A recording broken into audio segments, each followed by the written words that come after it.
రేపటి రాశి ఫలాలు చూసుకుంటే జూలై 4, 2026 శనివారం, గ్రీష్మ ఋతువు, కృష్ణపక్షం, పంచమి తిథి, నక్షత్రం శతభిష నక్షత్రం. అయితే మొదటి రాశి చూసుకుంటే మేషరాశి. ఆదాయం స్థిరంగా ఉంటుంది. స్నేహితుల వల్ల కొద్దిగా వృధా ఖర్చు జరిగే అవకాశం ఉంటుంది. ఉత్సాహంగా పనులు పూర్తవుతాయి.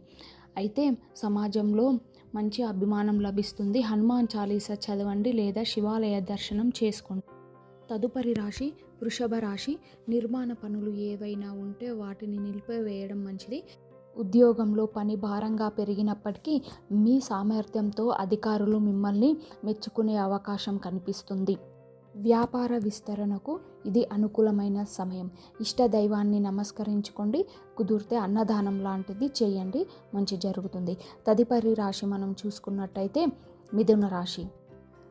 రుణ బాధలు కొంతవరకు తీరుతాయి. ఆరోగ్యం నిలకడగా ఉంటుంది. తలపెట్టిన పనులు అనుకూల సమయంలో పూర్తవుతాయి. ప్రముఖుల పరిచయం ద్వారా మీకు కలిసొచ్చే అవకాశం ఉంది. పరిహారం ఏం చేస్తారంటే శ్రీరాముని నామస్మరణ చేసుకోండి లేదా రామాలయ దర్శనాన్ని చేసుకోండి. తదుపరి రాశి కర్కాటక రాశి. ఆకస్మిక ధనలాభం సూచనలు ఉన్నాయి. కుటుంబంలో సుఖ సంతోషాలు కలుగుతాయి. ఖర్చులను నియంత్రించుకోవడం చాలా అవసరం. రోజు మీకు గ్రహాలు అనుకూలంగా ఉన్నాయి. దానివల్ల విజయం సాధిస్తారు.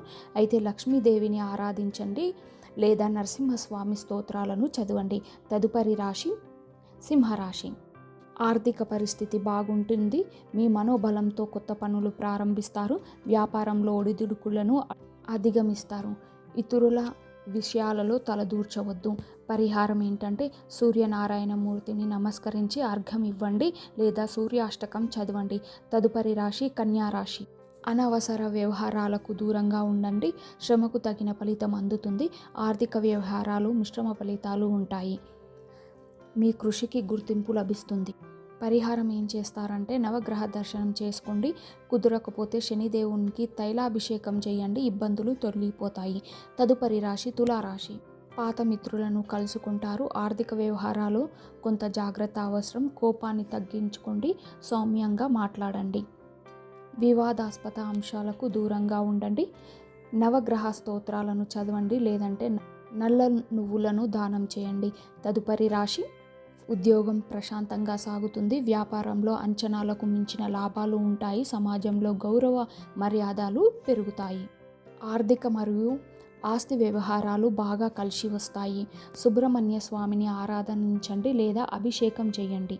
తదుపరి రాశి ధనుసు రాశి. సమాజంలో మంచి గుర్తింపు లభిస్తుంది. సంకల్ప సిద్ధి కలుగుతుంది. ఉద్యోగంలో కొత్త ప్రయత్నాలకు సఫలమయ్యే అవకాశాలు కనిపిస్తున్నాయి.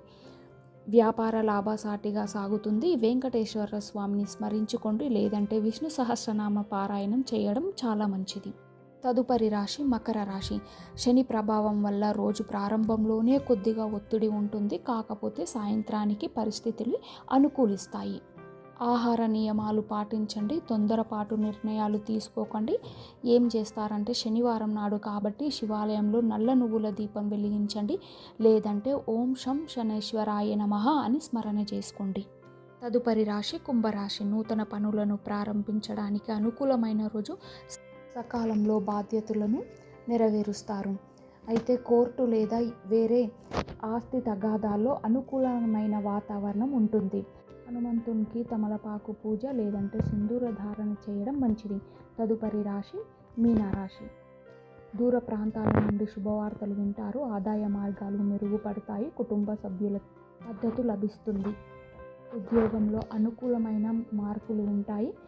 దక్షిణామూర్తి లేదా దత్తాత్రేయ స్వామిని పూజ చేసుకోండి. సర్వే జన సుఖినో భవంతు. ఇంకా వీడియోని సబ్స్క్రైబ్ చేసుకోకపోతే సబ్స్క్రైబ్ చేసుకోండి.